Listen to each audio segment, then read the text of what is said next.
오늘 우리는 구약 성경 사무엘하 1장 1절부터 16절까지의 말씀을 함께 나누고자 합니다. 오늘 본문은 이스라엘 백성에게 크나큰 슬픔과 혼란을 안겨주었던 비극적인 사건 직후를 배경으로 하고 있습니다.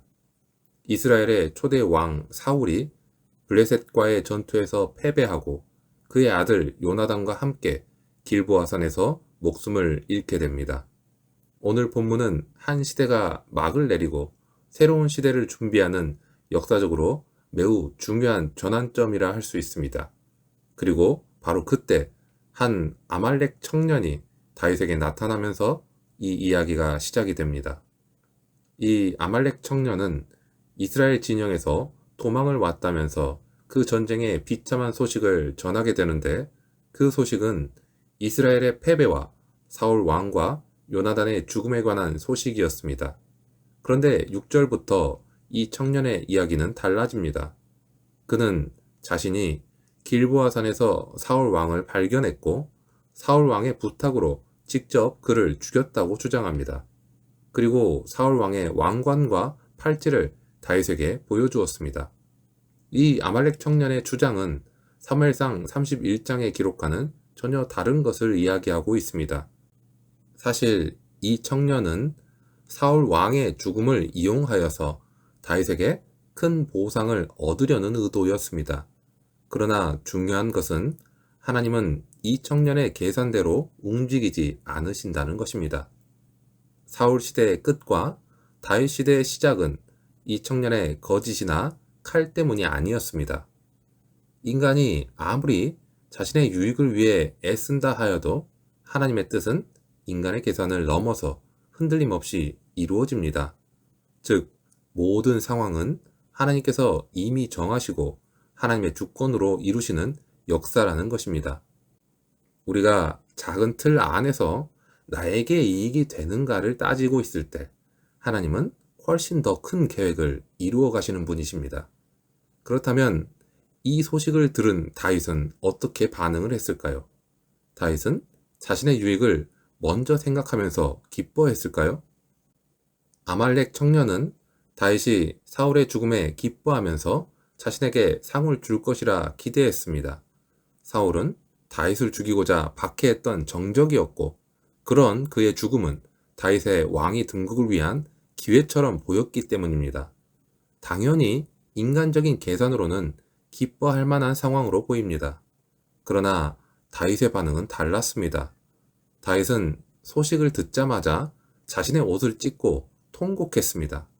그리고 다윗과 함께 있던 사람들도 다윗처럼 옷을 찢고 통곡했습니다. 12절은 다윗과 그와 함께 있던 사람들이 사울과 요나단, 그리고 전쟁에서 죽은 이스라엘 백성들을 위해서 슬퍼하며 울고 저녁까지 금식했다라고 기록하고 있습니다. 다윗은 기뻐하기는커녕 오히려 깊은 슬픔에 잠겼습니다. 그런데 다윗은 왜 슬퍼했던 것일까요? 다윗은 사울을 단순히 자신의 원수로 보지 않았습니다. 그는 사울을 여호와의 기름 부음 받은 자로 보았습니다. 비록 사울이 잘못된 길을 가기는 했지만 그렇다 할지라도 그는 하나님께서 세우신 왕이었습니다. 다윗은 과거에도 사울을 죽일 수 있는 기회가 있었지만 그때에도 하나님의 주권을 인정하며 사울을 죽이는 것을 거부했습니다. 그런 다윗이 가진 슬픔은 하나님께서 세우신 왕이 비극적인 최후를 맞이하고 하나님의 백성이 고통받는 현실에 그것에 대한 애통함이었습니다. 다윗은 이 상황을 자신의 기회로 보기보다는 하나님께서 그의 기름 부음 받은 자와 백성을 다루시는 엄중한 섭리로 보았던 것입니다. 그래서 다윗은 이 비극 속에서 하나님의 손길을 느끼고 겸손하게 애통했던 것입니다. 다윗의 중심은 개인의 성공보다 하나님의 뜻과 그 백성의 아픔에 있었습니다. 이러한 다윗의 애통함은 우리에게 다른 지체의 고통 앞에서 가져야 할 합당한 태도를 보여줍니다.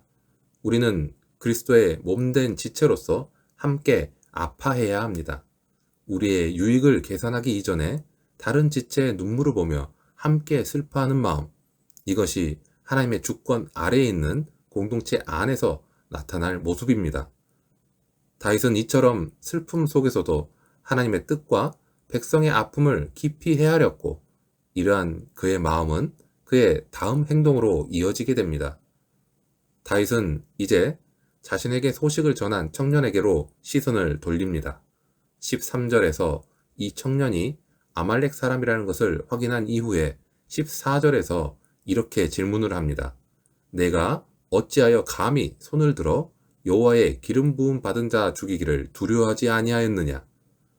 다윗의 이 질문은 다윗에게 있어서 가장 중요했던 것이 무엇인지를 보여주고 있습니다. 다윗은 청년이 하는 이야기의 그 사실의 여부보다 그가 여호와의 기름 부음 받은 자를 해하려 했다는 그의 행위 자체의 심각성에 초점을 맞추고 있습니다. 다윗에게 있어서 하나님의 기름 부음 받은 자는 거룩한 존재였습니다. 그렇기 때문에 하나님의 기름 부음 받은 자를 해하는 것은 하나님의 권위에 대한 심각한 도전이 되는 것이었습니다. 다윗은 과거에 자신의 생명을 위협하는 사울에게도 하나님의 이 주권 때문에 그를 손대지 않았습니다. 지금의 상황 가운데에서도 다윗은 동일한 신앙 위에 서 있었던 것입니다. 그래서 다윗은 즉시 가까이 가서 그를 죽이라고 명령을 합니다. 그렇게 이 아말렉의 청년은 죽임을 당합니다. 16절에서 다윗은 그의 죽음이 자신의 입으로 증언한 하나님의 기름 부음 받은 자를 죽인 죄에 대한 정당한 대가였다는 것을 선언합니다. 그런데 다윗의 이러한 행동은 오늘날의 시각으로는 이해하기가 조금 어렵거나 너무 가혹하게 느껴질 수도 있습니다. 그러나 다윗의 이 행동은 다윗이 자신의 개인적인 감정이나 유익보다 하나님의 질서와 주권을 얼마나 더 무겁게 여기고 있었는지를 강력하게 보여주고 있습니다. 다윗은 자신에게 유리해 보이는 상황에서도 인간적인 개선이나 복수심을 따르지 않고 하나님께서 세우신 권위에 대한 존중과 하나님의 공의를 드러냈습니다. 다윗의 이 결단은 자신의 왕위를 위한 정치적인 계산이 아니라 하나님의 거룩함과 주권을 수호하려는 깊은 믿음의 표현이었던 것입니다. 이렇게 다윗은 애통하는 마음과 함께 하나님의 주권을 지키는 단호함까지 보여주었습니다. 이 모든 다윗의 반응은 그가 얼마나 하나님의 주권을 자신의 삶의 가장 중요한 기준으로 삼고 있었는지를 드러냅니다. 사랑하는 여러분, 오늘 우리는 사무엘하 1장의 말씀을 통해서 인간의 자기 중심적인 계산과 그 모든 것을 뛰어넘어 일하시는 하나님의 주권을 살펴보았습니다. 우리는 아말렉 청년에게서 나에게 이익이 되는가를 기준으로 움직이려는 연약한 모습을 보았습니다. 그러나 하나님은 인간의 계산과 상관이 없이 하나님의 주권적인 뜻을 이루어 가셨습니다. 그렇게 사울의 시대는 하나님의 섭리 안에서 마무리되었습니다. 그리고 우리는 다윗에게서 하나님의 주권을 귀하게 여기는 믿음의 태도를 보았습니다. 그는 자신에게서 유리한 소식 앞에서도 기뻐하기보다는 하나님의 뜻과 그 백성의 고통 앞에서 애통했고, 자신의 유익보다 하나님의 질서와 주권을 더 무겁게 여기는 결단을 내렸습니다. 이 말씀이 우리에게 권면하는 것은 우리의 삶의 기준이 나에게 이익이 되는가에서 하나님은 지금 무엇을 하고 계시는가로 바뀌어야 한다는 것입니다. 우리의 눈은 순간적으로 자신의 이익이나 감정에 사로잡히기 쉽습니다. 하지만 우리의 믿음은 그 모든 것을 초월하여서 지금도 살아계셔서 그 뜻을 이루어 가시는 하나님을 바라보아야 합니다. 우리의 삶 속의 모든 순간에 성공이든지 실패이든지 기쁨이든지 슬픔이든지 또는 다른 사람의 고통 앞에서이든지 하나님은 이 상황을 통해서 무엇을 하고 계시는지, 나는 하나님의 주권 아래에서 어떻게 반응을 해야 하는지를 하나님께 물어야 하는 것입니다.